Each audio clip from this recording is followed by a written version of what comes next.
सत्ता में सबसे पहले बात करते हैं जम्मू कश्मीर के पहलगाम में हुए आतंकी हमले की, जिसको लेकर कई चौंकाने वाली जानकारियां सामने आ रही हैं। वैसे तो भारत में हुए ज्यादातर आतंकी हमलों में पाकिस्तान का हाथ रहा है। इस बार भी पाकिस्तान में बैठे आतंक के आकाओं के निर्देश पर जम्मू कश्मीर के पहलगाम में नाम और पहचान पूछकर हत्या की गई। लेकिन पहलगाम के इस अटैक का पैटर्न ज्यादा खूंखार है। यह पैटर्न हमास वाला है। सही सुना आपने, आतंकी संगठन हमास ने जैसे इजराइल को दहलाया था, ठीक उसी स्टाइल में जम्मू कश्मीर के पहलगाम में आतंकियों ने हमला किया। आप दो तस्वीर एक साथ देख रहे हैं। पहली तस्वीर 7 अक्टूबर 2023 की है, जब हमास के आतंकी अचानक इजराइल में घुस गए थे और घातक हथियारों के साथ आम लोगों पर हमला कर दिया था। ये सुनियोजित साजिश थी, सब कुछ पहले से तय था। मतलब योजनाबद्ध तरीके से आतंकियों ने इजराइल में अटैक किया था। पहलगाम में भी लगभग ऐसा ही हुआ। इस आतंकी अटैक को लेकर जो जानकारियां सामने आ रही हैं, वो भी पहले के हमास पैटर्न से मेल खा रही हैं। तो सवाल सीधा है, पहलगाम में हमास जैसा हमला हुआ तो क्या भारत अब इजराइल जैसा जवाब देगा? इजराइल ने जैसे हमास के आतंकियों को मिट्टी में मिला दिया, बड़े बड़े कमांडर को खत्म कर दिया, क्या भारत भी इसी तरह जवाबी कार्रवाई करेगा? आतंकी अटैक के बाद से लगातार बैठकें हो रही हैं। सरकार और सेना फुल एक्शन मोड में है। पहलगाम हमले का कब और कैसे बदला लिया जाएगा, ये सवाल आज हर भारतीय के मन में उठ रहा है, क्योंकि अब पानी सिर से ऊपर चला गया है। अब बातचीत के सारे दरवाजे बंद हो चुके हैं। पाकिस्तान समर्थित आतंकी संगठनों ने सारी हदें पार कर दी हैं।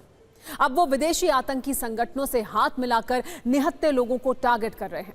पाकिस्तान के पूर्व राजदूत हुसैन हक्कानी ने दावा किया है कि 7 अक्टूबर 2023 को इजराइल में जिस तरह हमास ने अटैक किया था, 22 अप्रैल 2025 को उसी तरह जम्मू कश्मीर के पहलगाम में हमला किया गया।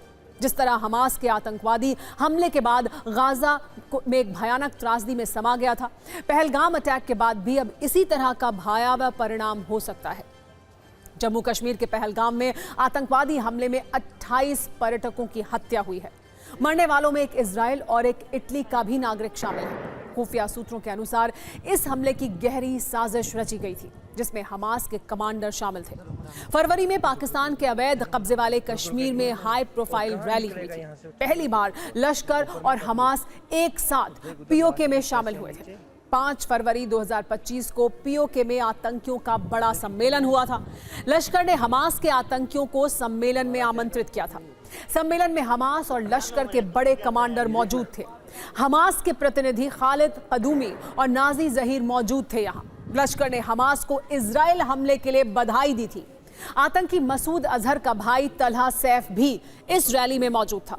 हमास के प्रतिनिधियों ने रैली में नफरती भाषण दिया था। क्या इस रैली के बाद पहलगाम हमले का प्लान बना था? जहां हुई थी आतंकियों की रैली, उसी जगह से घाटी में घुसे आतंकवादी। आतंकवादियों ने हमले से पहले पहलगाम साइट की रेकी की थी। रेकी के कुछ दिन बाद कल आतंकियों ने हमास जैसा हमला किया। बताया जा रहा है कि इस सम्मेलन में 90 से 100 आतंकवादी शामिल हुए थे। इनमें से अधिकतर आतंकवादी विदेशी थे। आपको बता दें कि इस रैली के बाद जम्मू कश्मीर में अटैक का खुफिया अलर्ट था, लेकिन तारीख और जगह के बारे में जानकारी नहीं थी। इस आयोजन का मकसद पाकिस्तान और फिलिस्तीन को इजराइल और भारत के खिलाफ एकजुट करना था। अब आपको बताते हैं कि इजराइल में आज से 2 साल पहले क्या हुआ था और पहलगाम में कैसे उसी पैटर्न पर हमला किया गया। दोनों की समानताएं कई सवाल उठा रही हैं। कहीं ना कहीं हमास, लश्कर और जैश के मेलजोल की पोल खोल रही हैं। 7 अक्टूबर 2023 को इजराइल में सामूहिक नरसंहार हुआ। 22 अप्रैल 2025 को पहलगाम में सामूहिक नरसंहार हुआ। इजराइल में म्यूजिक फेस्टिवल में आए लोगों की जान ली गई थी। वहीं पहलगाम में भी ऐसी ही साजिश को अंजाम दिया गया। छुट्टी मनाने गए हिंदू पर्यटकों को गोली मारकर उनकी हत्या कर दी गई। इजराइल में हमलावर रॉकेट लेकर आए थे, आम लोगों के घरों में घुसकर फायरिंग की थी। वहीं पहलगाम में ऑटोमेटिक हथियारों से आतंकियों ने अटैक किया। AK-47 से पर्यटकों की हत्या की। इजराइल में हमलावरों ने यहूदी नागरिकों को चुन चुन कर मारा था। जो भी सामने आया उसकी पहचान जानकर हत्या कर दी थी। ठीक उसी तरह पहलगाम में हिंदू पर्यटकों की नाम और धर्म पूछकर हत्या की गई। इजराइल में मजहब के आधार पर टारगेट को चुना गया था।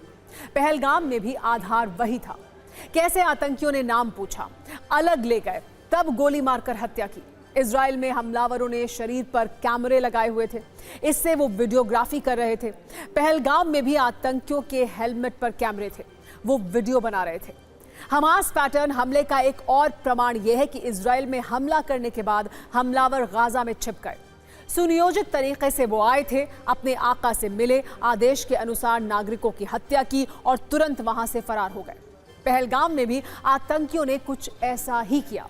पहले रेकी की, कुछ दिन बाद जब देखा बड़ी संख्या में पर्यटक आए हुए हैं तो सही समय चुना और सुनियोजित तरीके से आतंकी अटैक किया। हमास ने इजराइल पर हमला किया था और नतीजा यह है कि आज हमास लगभग मिट्टी में मिल चुका है या अवशेषों में तब्दील हो चुका है। अब हमास का नाम लेने वाला कोई नहीं है। इजराइल ने पिछले करीब 1.5 वर्ष में हमास को इतिहास बना दिया, उस गाजा को खंडहर कर दिया जहां से आतंकी हमला करते थे। सवाल यह है कि क्या भारत भी हमास जैसे हमले का जवाब इजराइल जैसा बदला लेकर देगा?